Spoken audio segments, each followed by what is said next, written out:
இந்த மாதிரி நடக்கும் நான் நினச்சி கூட பார்க்கல. எனக்கு என்ன நடந்துச்சுன்னு சொல்கிறேன், கவனமாக கேளுங்க. இந்த வீடியோ எல்லா ஸ்மால் பிஸ்னஸ் ஓனருக்குமே மேட்ச் ஆகும். எனக்கு நடந்த ஸ்கேமை பற்றி சொல்கிறேன். எனக்கு ஒரு கஸ்டமர் டிஎம் பண்ணாங்க, எனக்கு ப்ரெஸ் நெயில்ஸ் வேணும், எனக்கு மேரேஜ், அதுக்கு முந்தின நாள் ரிசப்ஷன், நைட்டு ரிசப்ஷன், எல்லாத்துக்குமே வந்து எனக்கு ப்ரெஸ் நெயில்ஸ் வேணும், இதுதான் என்னோட ட்ரெஸ் கலர், இதுதான் என்னோட டிசைன், நீங்கள் இதுக்கு ஏற்ற மாதிரி பண்ணுங்கள் அப்படின்னு சொல்லி டிஎம் பண்ணாங்க. நானும் அவங்க மேலே இருக்கிற நம்பிக்கையில் அவங்க ஒர்க்கை அக்செப்ட் பண்ணி நானும் என்னோடய ஒர்க்கை ஸ்டார்ட் பண்ணி கம்ப்ளீட் பண்ணி ப்ராடக்ட்டை டெலிவரி பண்ணுறதுக்கு முந்தின நாள் அவங்களுக்கு நான் டிஎம் பண்ணுறேன். அந்த மாதிரி உங்கள் ஒர்க்கு முடிஞ்சிடுச்சு, நான் ப்ராடக்ட் டெலிவரி பண்ணணும், நீங்கள் வந்து அமௌண்ட் சென்ட் பண்ணுங்கள் அப்படின்ட்டு. ஸோ அப்போ அவங்க என்ன சொன்னாங்கன்னா, எனக்கு ஃபங்க்ஷன் முடிஞ்சதும் நான் உங்களுக்கு கொடுக்குறேன் அப்படின்னு சொன்னாங்க.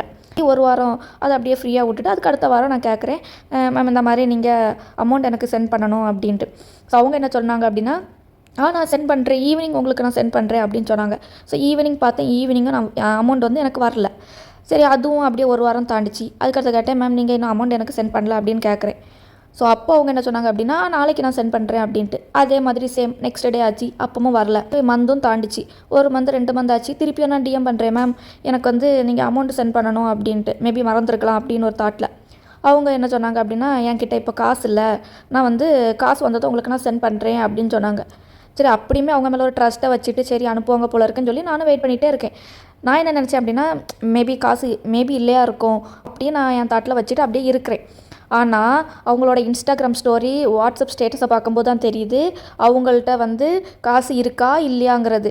ப்ரெஸ்ஸா நெயில்ஸ் வந்து நான் சேல் பண்ணுறது எல்லாரோடையுமே கம்மி ப்ரைஸு, அதாவது மினிமம்லேருந்தும் கம்மியாக தான் நான் சேல் பண்ணுறேன். நிறைய பேர் என்கிட்ட கேட்பாங்க, இப்படி நீ சேல் பண்ண எப்படி உனக்கு கட்டுப்படி ஆகும் அப்படின்ட்டு.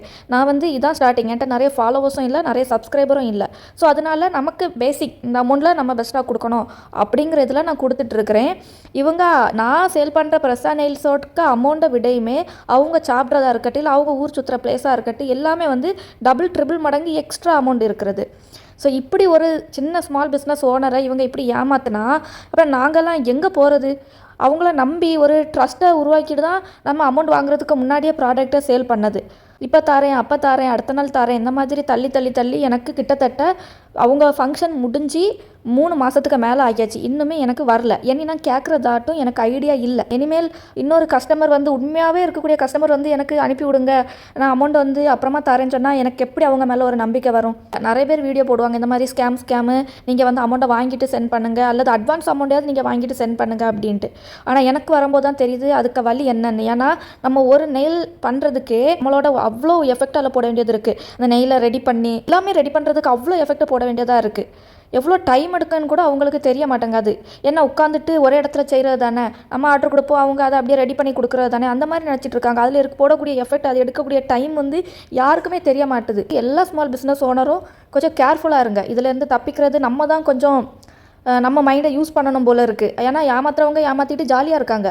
நம்ம தான் நம்ம ஒர்க்கு, நம்ம எஃபெக்ட்டு, நம்ம மணி எல்லாத்தையும் போட்டுட்டு கண்ணை தள்ளிட்டு இருக்கோம்.